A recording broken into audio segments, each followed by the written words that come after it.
Carol, for most people, retirement is a major break in their life. But for you, Carol, things are different. You stopped working a few weeks ago. And could you tell me about your shop in Austin, Mayor, Malabid shop? Malabid. Yeah. Well, it's been a great pleasure for me. It was beautiful having a little shop, and I loved what I was selling, which sort of became reflected a lot of my own interests. And, I had an interest in religious studies, in anthropology, in not only the birds, but in other subjects that I had studied as well. And I think those interests were reflected in the stock that I had. And I think also because of the nature of the stock, the products that I was selling, attracted a certain type of people, which was lovely for me because there were a lot of artists and a lot of interesting people, creative people that live around here and that had an interest in those things. So being able to share that was lovely for me. It wasn't about the money, ever about the money. And the little shop was very, I think, unpretentious little building. It was old, and it was a joy for me. So how many years did you have that shop for? Nearly 13. Oh, Nearly 13. Yeah. So it was sad for me to give up, and it was beyond, wasn't my decision. It was the building had been sold, so we were forced out of it. And I had a lovely response from the community.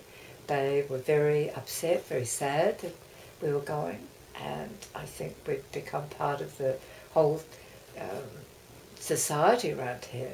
It's sort of, I think a lot of people felt the loss as I did. So I'm still coming to terms with it. Hasn't been easy for me, but maybe something else will happen. I'm sort of in the process of changing over my garage, so we'll see what happens. We'll see. Yeah, well, I've known your shop for a few years, and I wanted to call it an iconic shop.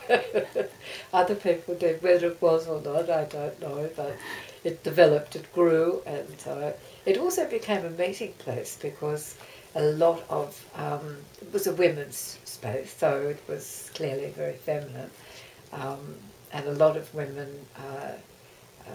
used to come and talk, and I got to know a lot of people, and people shared their stories with me about their life, and also with my friend Susie has a shop over the road, and she and I shared a lot of customers, and we got to know a lot of people, really nice people. And let's talk about aging well. For me, you are a good example of aging well. Thank you, Catherine. So, is aging well about having project, a network of friends, or aging well is about withdrawing from the world to negotiate another form of life, a quieter, maybe a more peaceful existence? Well, for me, I suppose certainly being in the shop was absolutely not about withdrawing from society, but I think the stimulation of running a business and satisfaction of it being successful, I think all those things are very challenging, and I do like a challenge, I have to say I do. And I think you can combine the both of them, really. Not about the withdrawing, but about the philosophy of life, really. And withdrawing is not really in my nature, so I'm going to have to get used to it because that's what's happening to me. But no, I found the stimulus very, very helpful for me. It kept me alert and really very enjoyable. And you made a lot of friends. I did, Yeah, a lot of friends, yeah, yes. yeah. I got to know a lot, big cross-section of people. Yeah. And young people, old people, right through the full gamut of people came into the shop. And Yep, so I was lucky. I always think I was lucky. And a lot of older women actually said to me how lucky I was that I had this to do. And it was close to where I live. And that something like this, they wish they had this in their life as well, that they could have continued working and had that stimulation of being in the challenge of running a business. So I think that has also been very good for me in the ageing process. I never felt like I was old. I never felt that I couldn't do it. I never felt that I was limited because of my age. So in that sense, it was good. It was good. But I know that in a lot of Asian societies, the idea at a certain age in your life, you do retire from life as we know it, interchange with people. But maybe that's where I'll head next. I don't know. And now I was wondering about the way younger people behave toward old people. And I ask you the question because we have already discussed that Yes. together. Could you give me some example of behaviors that irritate you? Because we would like to know. People have to be told, what is irritating when you get older and Well, the things you don't like. I think, as I've mentioned earlier to you, Catherine, it's more depressed. It's depressing to be treated like you have some, mental problem, mental affliction. It's of aging, and there's no doubt your body does let you down as you age. It does, so that certain faculties that you might have had before you are not as agile. You lose words, memory starts fading a little bit. But because of those things, people see you as actually losing mental faculty, and it's not true. It isn't. I am also deaf, so that has affected me very profoundly because I miss a lot of words, I miss a lot of conversation. Also, it limits you where you go in society. If you're sitting around a table, you can't hear. So it is people associate that with, again, something wrong with your head. You can't hear. So that took a bit of getting used to that. But these things happen, and it's a question of adjusting to that, and it is the patronising tone of people's voices when they speak to you. That's hard to cope with, but you get used to it. But it is more depressing than, doesn't make me angry, it's just depressed, really. What would you like to say to people who patronize the elders? Don't do it. Try not to do it. Be aware. I think that awareness is very difficult for people in our society because people talk too much. They do not listen. Are not aware. I find also as I'm aging, I'm very conscious of people talking too much. I don't know why that is, that people always seem to have an opinion about things, but they don't listen, and they don't have awareness of other people. They do not.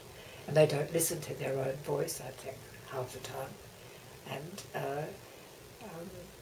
it's very hard. That is difficult. People speak to you in a patronising tone of voice and automatically assume if you're old that these are all the things that are going to be wrong with you. And that's horrible. Horrible. It is. So they talk slow to you and they, Yes, yeah. they do. They talk to you like you're a child. They do. And shout at you and speak like this, Or the other thing that they do is they treat you as though you're 3-year-old and speak very kindly to you. And that is even worse, I think. Like, they think they're being kind. They think that this is how you have to speak to old people in a very, very horrible way. So I'll give you an example. they will say, "How are you today, Carol? You well? What can I do for you?" It is horrible. Let's turn it off for a minute.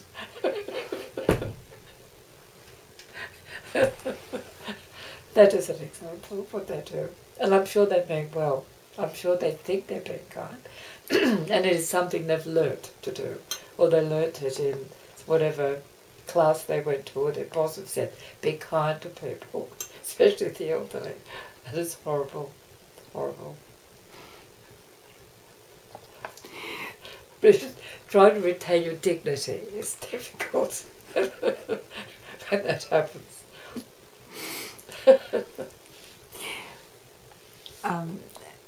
We've all noticed the overwhelming cult of youth. Having plastic surgery or Botox injection for women and men seem as normal as going to the dentist. So health is a priority, but the aging body, the approach of death and death itself are questions Western society don't want to consider. What do you think of the way in which the end of life is disregarded today? And I ask you the question because I know that you are a Buddhist and you are attending Buddhist teaching and you listen a lot to. So for you, that was the question. Well, it's a big question. Mm-hmm. And as I've mentioned to you, I'm doing a Buddhist meditation with a Buddhist nun. And one of the first things that she said to us when we were sitting, a group of mainly women, her phone rang, a little noise came from her phone, and she laughed and she said, "This is my message that I get. I get 3 of them every day, which is to remind me that I'm dying." And she said, the Dalai Lama, he gets, I think, 5, she said, regular intervals through the day to remind us that we are dying. And it is in order to remind us that every day has to be very important. Every day is a day of life that we're living to the fullest.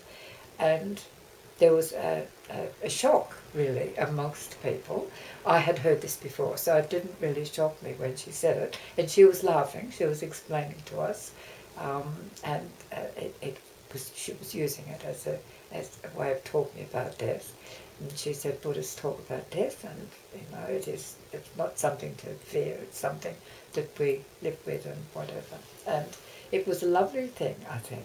But for most people, they were very shocked. And if I repeated that to some friends of mine, they really were like, how horrible that is. And I said, it isn't horrible at all. It is true. We are all dying. From the minute we're born, we're on this road towards death, and we have to live as a good and full a life as we can. And every moment is important. Every minute of our lives, every relationship, every decision we make can be guided by this fact that life is really important, and here we are to live it in the best way that we can, and to be happy and fulfilled and share what we have and be compassionate, and which is a lovely Buddhist word, Catherine, as you know. And it's just a reminder that we take our life for granted and things. And I think in our Western society we don't discuss it, we don't talk about it very much. I think this cult of youth is horrible. It is youth that is valued, really. And the aging is not valued at all. It's something that is not to be discussed. It's almost shameful to be old. It's something that you have to be, very aware of. It's something wrong, and you're judged for that, and you feel demeaned by that, and it shouldn't be. Why should it be? It's we have wisdom. We have lots of things to offer people, and I don't understand our Western society, but I think it has a lot to do with the the system that we live under there.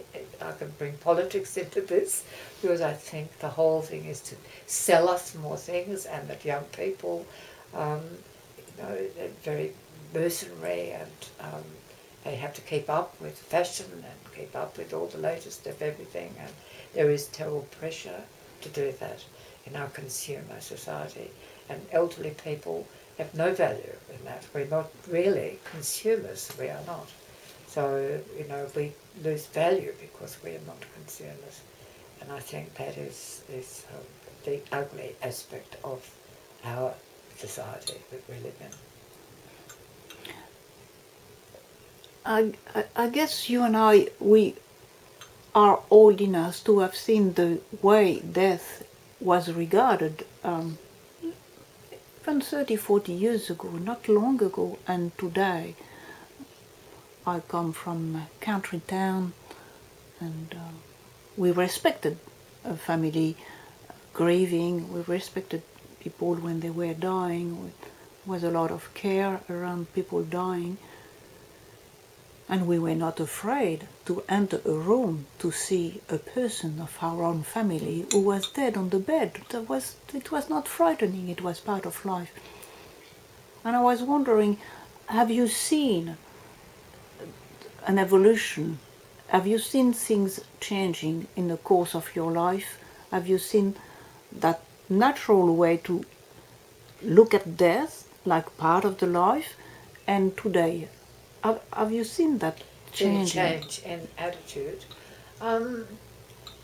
Probably not. I have not been aware of that, Catherine. No, I haven't. No, not really. Only in terms of my own life, but I haven't seen a change really. I suppose it's always been with us in Western society. Age is not valued, not respected, like you said, in Asian countries. But no, I haven't seen a big change. No. Now I would like, because we know each other, I would like to talk about something a bit taboo. People don't talk about. And you know that we like to talk about... We'll talk about sex, Catherine. Yeah, we were talking about sex. Sex and aging. Yeah, sex and aging. The problem with that for me is that I don't have a partner, so I don't have a sexual partner. So it has not entered into my life probably for the last, I would say, 15 years, maybe even longer. So the idea of going into a nursing home, and I have given this some thought. I suppose it would be something very challenging if I had a partner. My own personal feeling about my body is, I suppose, I don't particularly care for my ageing body. I don't like it. The idea of taking my clothes off does not excite me at all. So it doesn't worry me. Also, I haven't really given a lot of thought to nursing homes because I don't want to go into a nursing home. I might have to one day. I don't know if I become have some really serious ailment that needs 24-hour care. I'm very happy that the bill for euthanasia has just passed in the New South Wales Parliament just a few days ago. So that is a comfort for me. I know for a lot of people it probably doesn't mean very much, but for me, the knowledge that I can obtain the necessary prerequisites for having euthanasia is very comforting, I have to say. Huge relief. So, but a nursing home, I do not want to even think about it, Catherine, to be honest with you. I know you'd like me to discuss it. The thought horrifies me because I know what they're like. I saw my mother in a nursing home. I know how my mother was treated, and they're places of horror for me. Absolutely places of horror. I don't understand why we cannot even think about alternate ways to live our life, at home, in some sort of community setting that is dignified and, it gives us the power to make decisions for ourselves, in small outgroups, not these horrible church-run establishments or places that are run for profit, And there should be a completely rethinking of how people live their life as they age. I know that the government finds it cheaper to keep people at home than in a nursing home, which is good. But the facilities, the services they offer are just not there. Trying to get someone to come in and help you at home is just not available. And, it's constantly looking for people to come and help. I know that because I had an accident and trying to find somebody to help me when I had a broken arm. It was terrible. In the end, I had to pay a huge amount of money to get somebody to come in and help me cook and to look after me, to drive me to the doctors to do things, which should be government services, they should be made much cheaper. But now that women are being empowered in this change of government, which is very good, we have a lot more people, a lot more women who are, in the caring industry, are sort of in that world. Maybe something will be done to help women, to help people, elderly people, have a better, more dignified life. Catherine, important, very important. Yes, it is. And a topic that we share interest in is you are attending Buddhist teaching and you're doing Buddhist meditation, and Yes. and I would like to ask you how Buddhism helps you to cope.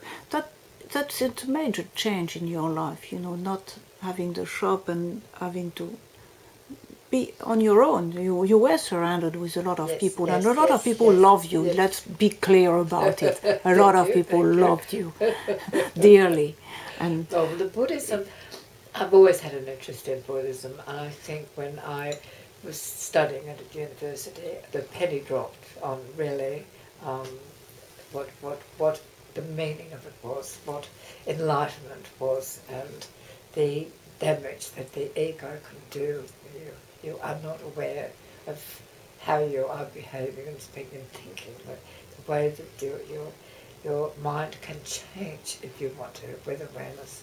And once I understood really that message of Buddhism, there's no way you can ignore it. You can't. It's just there, and I wanted to understand more. I wanted to try and live my life as I in a Buddhist practice as much as I can. I mean, there's certain things that I have difficulty giving up meat. I couldn't do that, certainly. I could never be a nun. I couldn't do that, have that discipline, at this stage anyway of my life. But I find meditation really very beneficial. I enjoy doing that very much. I do it every day. I find that helps me keep a balance of my life. I think that it has helped me become aware of many things in myself and in the world around me. Just that awareness, the objectivity that I can bring with a discipline is lovely. I enjoy the people that have that same interest as me. That is lovely as well. I enjoy going to the classes that I go to. It's a lovely thing. I feel very happy that I'm able to enjoy those Buddhist thoughts and Buddhist teachings. Very happy. Lovely thing to do. yes, and it will be the sort of the path is always guiding you in a funny way. You have to let go of the shop, and yes, as hard as it is to let go, yes, of course, very difficult. Yeah, very difficult. But it's yes, I realise that I can. I can allow when the negative thoughts coming into my head, which were there when I left that shop, I can look at them and think, well, that's my thought. I can change that negativity around. I don't want that in my head. I can shift that. I can look at other things that will give me pleasure. I'm not going to allow this negativity. I feel more in control of my thoughts, and Buddhism has helped me with that very much so.